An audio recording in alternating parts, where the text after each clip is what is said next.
Life After the IB here. So I've gotten lots and lots of anon asks about this lately, and the key is organization and study habits. All right, that's what this vlog is going to be about. I hear questions all the time about how do you study for the IB? What are some tips and tricks? How do I get organized? So I know I have answered this a few times before in the last couple of years, but they end up being giant text posts that take 20 minutes to read, and they're huge, long-winded. I know a lot of you don't want to have to read through all of that, so hopefully this vlog is a little bit of an easier platform for me to talk to you about how I did things, how some of my friends did things, and what I think works best after having gone through it. Okay? The first thing that you need to do is do a lot of introspection. Think about how you've studied in the past and how that translated to your grades. Okay, if what you're doing right now is giving you like A's and B's, you might want to just up it up a little bit, but you're generally working well. Okay, if what you're doing right now is not getting you good grades, then you need to completely revamp your study habits and figure out something that does work. Me personally, I can't be in 100% silence. All right, and I know some people who do this. They have to have it be perfectly silent around them for them to retain anything that they read. For me, that just makes me fall asleep. All right, I need background noise. So you need to come up with a location that fits whether or not you need noise or silence to be effective at studying.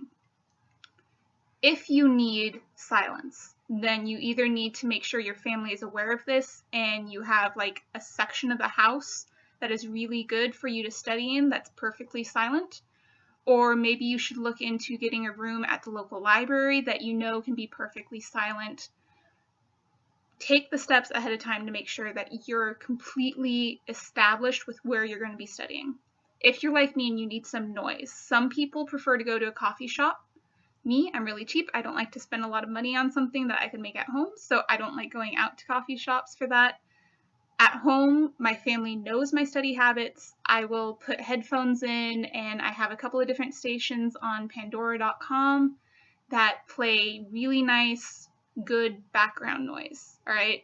There's lots and lots of websites, you can check them out online, that either play coffee shop noises in the background, you know, the sound of rain is really good to study to, or I like listening to classical music. So I've got a couple of stations on Pandora that's what I listen to when I'm studying. You need to figure out what works best for you. I can't sit here and say one method is better than another because everybody learns differently. So you need to be good at judging what you learn best under. So first of all, you need to figure out what type of studier you are, if you need quiet or noise. The second thing, you need a good workspace, all right? I know not everyone out there is as OCD as I am. I need to have something where I know where absolutely everything is and everything has its own place. Now, it's not necessarily neat. I'm a bit messy, but I know where absolutely everything is. And if someone moves something even an inch, I know it. Okay, so not everyone's going to be like that, but you need to have a dedicated workspace, all right? Something that is solely for studying. Don't think that you can work with, I'm going to read my textbook in bed, because your body is used to falling asleep in bed. It's not going to work well. Either it's going to mess up your sleeping habits, which is not conducive to studying and retention, or it's going to mess up your studying habits. So you need to pick and choose carefully where you're going to study. Personally, I recommend having a really nice desk, have space set aside for all the paper you're going to need, have space for your computer, have space that you can lay out a textbook or two, maybe a notebook, keep all your pens and highlighters and erasers right there. That is a really good way to start building towards success, all right? If you're going to study in a public space, make sure that anytime you go to study, you maybe have like a caddy in your backpack that has plenty of paper, it has your notebooks, it has pens, pencils, anything you need to study is easy to grab and go so that you can't forget something behind, all right? So right now, get organized. Before school starts, before you get thrust into the craziness, which is IB, You need to be organized to whatever degree you work best under. Okay, now we have our space. We know how we're going to study. I personally recommend this one. Now, it's not necessary, but you should really think it through carefully, because I've seen what happens to people by the end of the 2 years if you don't do this. Make a separate notebook and binder for every single class you're going to be taking, all right? You have 6 classes in IB. If you just keep one binder for notes and one folder for all the papers that are going to be passed out and turned in and returned, graded, things are either going to get lost, or things are going to be in such a massively jumbled pile that come the end of the 2 years, when it's time to go back to something that you began in junior year and you're trying to revise it, you're either not going to be able to find it, you're going to waste time trying to find it. It's not good. Okay, so the more organized you are now, it's easier to stay organized throughout the entire 2 years, and it'll also be easier come revision at the end. So I kept separate notebooks and separate folders for every class. Maybe that's not for you. I can't really speak for that, but I strongly recommend it. All right, at least try it. You can always get a little bit lazier later on, but try to be organized at the beginning. Now, it determines a bit what my next piece of advice is going to be based on your school and based on the resources you have. If you are buying all of your textbooks yourself, which I know some IB programs make you do this, you own the books, you can do whatever you want with the books. Highlight the books, all right? Take notes in the books, leave sticky notes reminding yourself about important passages in the books. That's totally your call to do. Lots of people, particularly in the US, we don't own our books. The school owns our books. It's kind of a funny concept, but you're not allowed to make marks in them. Okay, so you need to come up with ways that'll help you study and will help you remember all of this 2 years later when you may not have the book anymore. You also need to be really, really careful about how you choose to study. I know lots of people online might tell you to highlight things, underline things. There's different mnemonic devices to help you memorize things. Be careful with relying on that and not actively studying, okay? Because I've noticed when I'm just highlighting things in a book, that becomes very, very passive. Like my eyes just start searching out key terms, some little key phrases, things that sound important, and I'm highlighting them and I'm not retaining anything. Okay, so you need to be active when you're studying. Write things down. Take notes. Make verbal little commentaries into your computer. Listen to them later. Whatever it takes for you to be active. Okay, now also my family was very, very active in supporting me with IB. I got help from my parents a lot of the times that I would go to them. I would draw up note cards, write down important things, and then like a few days before a test, I'd go up to them after dinner and be like, can you just help me study? And they would quiz me on note cards. You can quiz yourself on note cards. That's a great thing about note cards, but I also would have a tendency to cheat. So that's why I went and I got my family to help. If you have a good friend that you can trust to help you study, do that. If you have family that you trust will help you study, do that. If you have older siblings, I am an older sibling, all right? My younger sister, she comes and asks me tons of questions to help with studying. I totally don't mind. I help her. I don't know what your family situation is, but definitely make use of any resources you have, okay? Because this is going to be a long, hard 2 years. You need to take advantage of anything that might be working in your favor. Come studying singular versus groups. There's lots and lots of different opinions on that. Mine is a bit in the middle, and I don't want to sound wishy-washy here. I study very well alone, and I could get excellent grades if I only ever studied alone. However, in the IB program, there's a very big mindset of studying in groups. If you go to a group, be very, very careful that you don't become reliant on the group telling you what you need to know, and you're just sitting there passively listening. Again, I can't emphasize this enough. You need to actively study in IB. You can't be passive about learning at all. If you go to a group and you have questions that you want to discuss, and you have questions that you couldn't find in the book that are on the study sheet, and you've prepared ahead of time, group dynamics work really, really well. In fact, a lot of the times for HL history, we would get together in a group, we would come up with questions that we thought our teacher might put on the test, and we would figure out how we would answer them, try to get the most points possible out of our essays. That worked really well. In fact, like 5-6 times out of 10, we came up with the exact questions that he put on our tests. So you need to figure out if you can take yourself and motivate yourself to study individually sufficiently before you get to a group session to make the most out of that group session. I'm not going to say don't do groups. I'm just going to say be very, very careful about doing groups. Similarly, don't think that you can get through this alone. Okay, you've got lots and lots of friends going through the exact same thing you're going through. And if you work together, you can lighten the workload. Okay, don't take this as an excuse to cheat. I know that whole, like learning together and student achievement, helping each other do stuff. No, don't skimp out. Don't cheat yourself. The real one who gets hurt is you when then you get to the test and you don't know anything, okay? But don't think you have to do this alone. Sometimes studying in a group can also lighten your mood, make it easier to study, okay? All the time we would go out to coffee shops and just talk about things that we were learning, think about things. Don't forget that this isn't solely about your grades, okay? I know grades are really important, but a lot of the things that I remember now a couple years down the line is not what I had to study for this test or what I had to study for that test. In fact, most of the specific knowledge, it's all gone.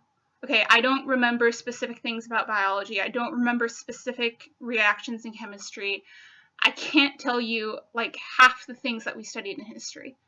What I remember are the conversations I had with my fellow schoolmates about existential crises, about philosophical questions, about things we were talking about above and beyond simply what the syllabus required, and building those relationships, having those extra thoughts, and working it out in a group, hearing what other people think that might come from a different perspective. Okay, so remember that not all learning in the IB is going to be measured on a test. There's a lot of benefits in IB that you'll never actually see or have tangible proof of, but it's something that after talking to a lot of other graduates, this is something that's pretty much held in common by all of us. We all remember the experience. We remember complaining to each other after having to spend all night working on a project. We remember all the times that we had to struggle and then, the relief after we succeeded. We remember the times joking around in TOK about something that was really, really narcissistic. That's just as important as your grades. So I know I'm getting a bit off into a tangent here. This was supposed to be about studying and organization, but you also have to remember that while studying and organization is important, it's not always the end-all, be-all of the game. If you find yourself having a hard time studying, okay, this is going to become very, very problematic. There is a very, very prominent disease out there called senioritis. And yes, I'm looking to you, every single one of you seniors. Don't even try to lie. If you're watching this video and you're a senior or you're about to become a senior, you know it, you've been there, you're about to be there, okay? Senioritis. It is a very, very serious thing. Don't take it lightly. It is going to be very, very hard for you to start studying. And the reason for this is you're already now looking at to your next spot in life. Okay, you're thinking about where you're going to be after the IB exams are done. You're thinking about your friends. You now have all of these great relationships that you've built up after suffering a full year of IB together. You have sports, you have clubs, you have all of these other responsibilities outside the IB program that maybe you didn't have going in junior year.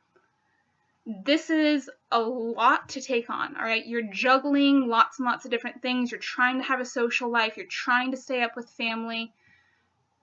You need to continue to focus on your studying. I know it's hard. Trust me, I cut corners. All my friends cut corners. Everyone does this.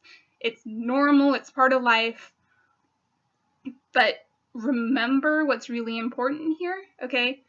You need to be prepared for those IB exams, because trust me, at the end of those 2 years, they're going to creep up out of you out of nowhere. You're going to feel like you have so much that you don't remember and you need to revise for. Take it seriously. The more you study and actively retain now, the less you're going to have to reteach yourself later. So that's why I'm very serious about saying you need to actively study. Take notes, write out things, leave yourself little video chats about what you're studying, because it's going to be easier for you to go back later and look at them. Okay? Great study tips. Make note cards, flashcards, whatever you want to call them. There's even some really cool websites that I've seen come out now for free. You can make your own flashcards. Use flashcards. All right? Hold on to the flashcards, because they're going to be really important for you to study later on down the road. Highlight important passages. Practice. Okay, here's the really funny thing that a lot of people don't talk about. IB is very well structured, okay? The IB, HL, history, paper 1 is going to look the exact same every single year. The SL Math paper 1 is going to look the exact same every single year. They're just going to come up with different questions. But the format is the same, all right? And if you have gone through the program, or if this isn't your first year, you know by now that there's only so many questions you can ask, all right? The more you practice what the actual exams look like, the better prepared you'll be when you go to take the exams, all right? So find IB exam questions that are relevant to what you're studying right now. Do the practice exams. The more you practice, you can't practice enough, okay? Do every single paper you can get your hands on. And don't just do them, but then get the mark scheme and grade yourself. And figure out where you're not getting enough points. Figure out how to maximize your points. With the mark scheme in IB, you can even if you don't know what you're talking about, there are ways to get extra little points. And I know you're all really smart. You can figure this out, okay? Go in, find ways that even if you don't know a thing about what the question is asking you, you can normally still wheedle 1 or 2 points out of it. You need to go in and find ways to maximize your points, because that's what's going to bump you from a 4 to a 5, from a 5 to a 6. That's what's going to help you do better in the IB program. So it's not always about how you study. It's about studying effectively and what materials you're studying. Okay, so go to the source materials. Make sure that you know what the syllabus is asking you and that you're able to answer the questions on the syllabus. Make sure that you're studying what the practice papers actually look like, so you're familiar with the content, you're familiar with the format, and you're comfortable with it. Make sure you know the material itself. So in chemistry, it's a very big deal to know the reactions, know all the parts of a reaction. Learn that. Know it backwards and forwards. Here's a special little aside for people in certain classes. If you are in SL or HL chemistry, or if you are taking math, which I know everyone needs to take a math, but if you're taking either ML math or HL math in particular, get yourself a write-on wipe-off board. Okay, they're those cute little whiteboards with the pens. You can write on them, you can erase. It's going to save you a lot of paper. Practice doing your chemical reactions, practice doing really big equations on your write-on wipe-off board. It's going to save you paper, it's going to save you ink. Trust me, you're going to be doing these a million times. I went through like 3 notebooks in the span of like 3 months just in waste paper that I was trying to do things. I did it wrong. I'd have to cross everything out, start all over again. That's going to happen. It's natural. It's normal. It's a good way to study by just doing the problems over and over again until you can do them correctly without even thinking about it. Write-on wipe-off boards are a great investment. I don't know about anywhere else in the world, but here in the US where I live, they're like $2 to $5 at the local grocery store. And the markers are like $2. Okay, you don't even need the fancy eraser. A paper towel works just as well, trust me. It's the best investment you can make if you're in those classes. If you are an art student or a music student, I'm sorry, I didn't take those classes. Okay, I only knew a few people who did, and they were so stressed out with all of their projects that none of us else in the program could sympathize with at all. They didn't really tell us what was going on. So I can't tell you, like, here's a good way to study for art, here's a good way to study for music. My advice is go talk to students in those classes currently. If you have any reservations about it, go talk to the teacher, ask them specifically what they think is a good idea. And if either you don't have any good friends you can go to or you don't trust your teacher, because let's all face it, every school has that teacher that's just not great. Come to me, let me know. I'll put it out for all of my followers out there. There are so many of you now that I'm sure someone is able to answer that question. If not, the magic of the internet, I might not have a follower, but follower of one of my followers might see it. So definitely, if you have more questions about good organization or studying techniques, or if you have particular questions about a class that I didn't particularly cover here, leave it in the comments below or send an anon over to my blog, lifeaftertheib.tumblr.com. Hopefully we can get your questions answered. All right, good luck, guys. Take a deep breath and let it go. Trust me, you can handle this. It's not as big a deal as you're making it in your head. You've got plenty of time, and I fully believe in each and every one of you. All right, best of luck. Bye.